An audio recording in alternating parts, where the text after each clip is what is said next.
Time for our next challenge. We've been asked to determine if youth crime is on the rise or if it's on the decline in Ontario. We've been given two files to analyze. The first contains a breakdown of youth crimes in Ontario, and the second contains population estimates from the Canadian Census for persons aged 0 to 17. We are responsible for transforming these two files so they have the same granularity, joining our data files together, and then calculating the number of crimes per 100,000 youths on an annual basis. Our first file is Table 3, 2429.csv. This represents youth admissions to custody and detention facilities and their community sentences, and when there's multiple offenses, the most serious offense is recorded. Table 4 is our Ontario youth population between 2001 and 2021. Let's take a look at these two data files.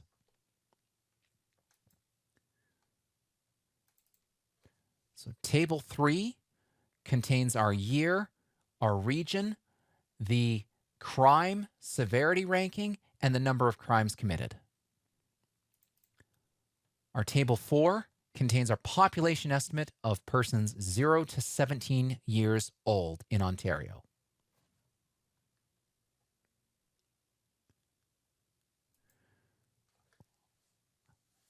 Some challenges off the bat. We have youth population data that is sourced from Stats Canada, which means we have metadata before and after our main data. We also have extra columns in our youth population file, which may need to be removed. Both of our data files have commas separating the thousands values. We're going to prepare the files and then determine if we have granularity issues. In general, it's a good idea to start with clean data frames before you attempt to join them together. So first, let's focus on the year column in both of our data frames. So if you look at the year column in both data frames, you'll notice that it has an inconsistent format. And our data types are different too. If we try to re-index our two data frames and then join them together, our join will fail. We need to make our year columns consistent across both data frames, and to do that, we will create a 4-digit year. Now, how are we going to do that? Well, first, let's read in the data into Python. So reading in the data into Python, our youth crimes data is a straightforward read CSV, but recall that our youth population data, we have metadata we need to skip, and we need to keep only the population rows. I will leave it as an exercise to you to determine if this range is appropriate and how modifying it might change the type of data that we read in. So youth population, we have some extra columns here, the sex, age group, and then we have our reference period and then the total population. Our youth crimes data, we have fiscal year, region, ranking, offense category, and the total count. We also have some long column names. So first things first, let's give ourselves some nice column names to work with. For youth crimes, I'm going to rename the columns to year, region, rank, offense, and count. Then for our youth population, I'm going to rename those columns to sex, age, year, and count. Finally, I'm going to only keep my year and count columns from the youth population file. So these are all operations that we've done so far. So now I have youth population, year and count, and I have youth crimes, year, region, rank, offense, and count. Now we need to make the year column consistent across these two files. How can we do that? Remember from week 3, if we wanted to keep just part of a text value, like instead of 2005-06, we just want 2005, we can use string slicing for this.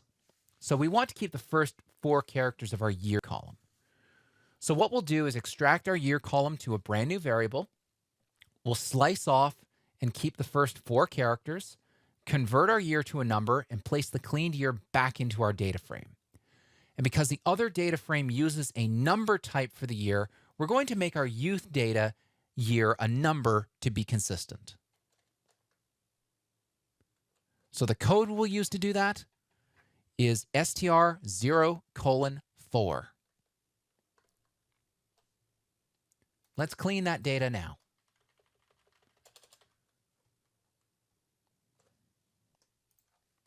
And the way we're going to clean that is by saying youth crimes period. We'll extract the column. We'll then use string slicing to only keep the first 4 characters of that column, convert the column to numbers, and then put the numbers back into our original data frame. So if we run this code, we'll see that youth crimes, the year is now just 2005. 2006 as well. We're just keeping the 4 digits of the year.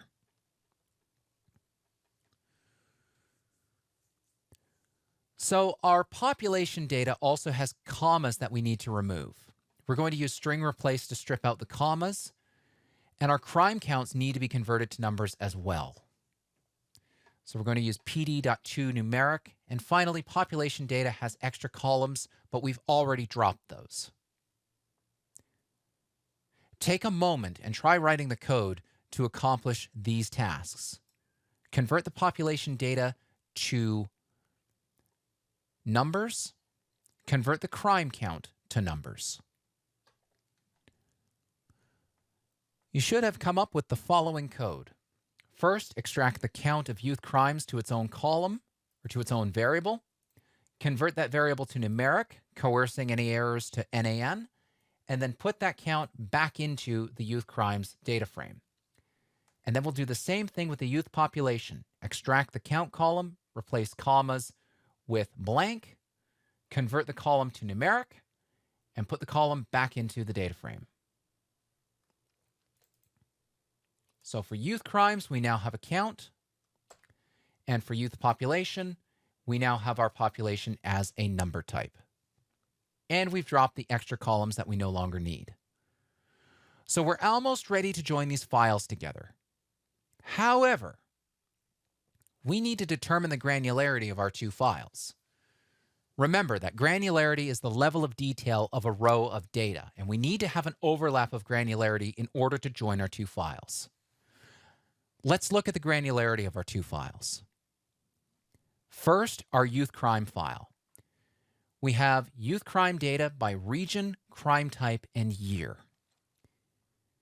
Our population data has youth population by year. So youth crime is region, crime type, and year. Population data is by year. What is the intersection between our granularities? It's year. This means we're going to need to transform our youth crime data to match the granularity of population. Our overlap in granularity is just on the year. We're going to need to aggregate our youth crime data to the year level in order to join it with our population data. Now, it may be possible if we had a mapping file that mapped our youth justice regions to census districts, we could get the population for a region and then have granularity at the year and region level. However, this is beyond the scope of this module. So remember from week 5 that we can aggregate using group by and the aggregation functions on a data frame? Well, that's what we're going to do here. We're going to group by the year and then aggregate the count of crimes by sum. So we're going to sum up the total number of crimes by year. Let's try this code now. I'll come back into my Python file and I will say youth crimes equals youth crimes. Actually, I'll create a new variable called youth crimes ag and say that it's youth crimes dot group by, and in brackets I'll specify year. I want to group by my year column dot ag for aggregation, and then I want to group the count. I want to summarize the count by summing it. And if I look at youth crimes ag, for each year, I have a total number of crimes now. If I look at my youth population, I have a year and a count of population.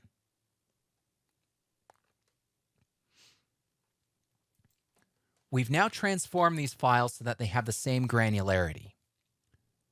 So we're ready to join them together, aren't we? Nearly. We need to make sure that they have a consistent index between the two files. Now, since we did a group by, we're halfway done. Youth Crimes Ag is indexed on year. It's indexed on the columns that are in the group by part of the statement. So we don't need to do anything to Youth Crimes Ag. It's ready to go. Our youth population, on the other hand, needs to be re-indexed. So we do youth pop set index, and we set the index to be year column. So now we have year as an index and then count. And to join these two data files together, we say joined equals youth crimes dot join youth pop. But we just received an error. Columns overlap, but no suffix specified. What's happened?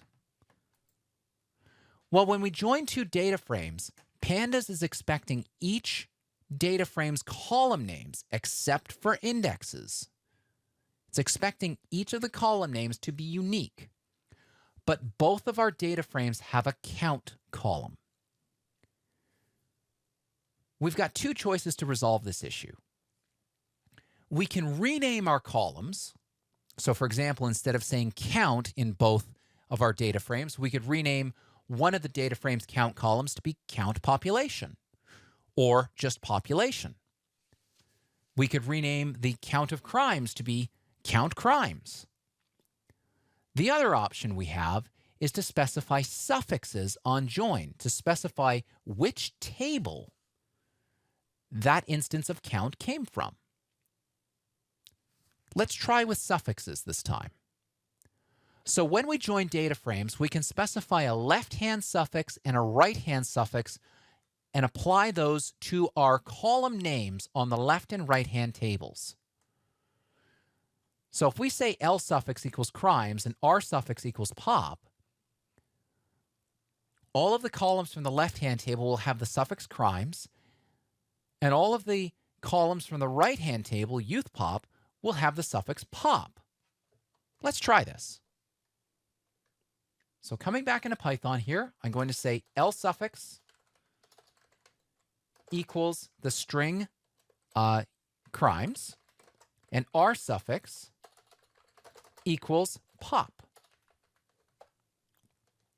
No errors this time. I get my joined data frame.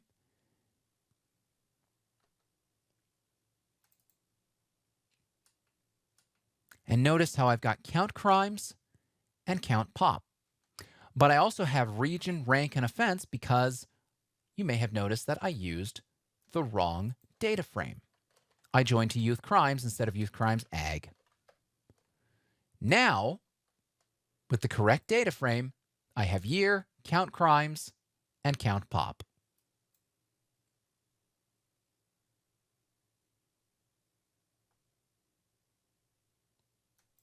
We've transformed our two data files and we've joined them together. Now that our data files are joined together, we can now calculate the number of crimes per 100,000 youths on an annual basis. To do this, we'll create a new calculated column. First, let's come back into Spider, and we're going to do this in two steps. I'm going to create a new column in joined called joined crimes per 100K. I will set this equal to joined count crimes divided by joined count pop.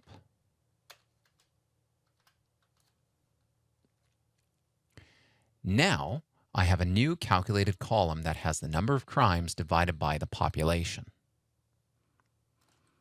In order to get our crimes per 100,000, I need to multiply this new column, crimes per 100K, by 100,000. If I run this code and then inspect my data frame, you'll see that I now have a new column, crimes per 100,000, with 969,742. We've now transformed our data files so they have the same granularity. We've joined our data files together, and we've calculated the number of crimes per 100,000 youth on an annual basis.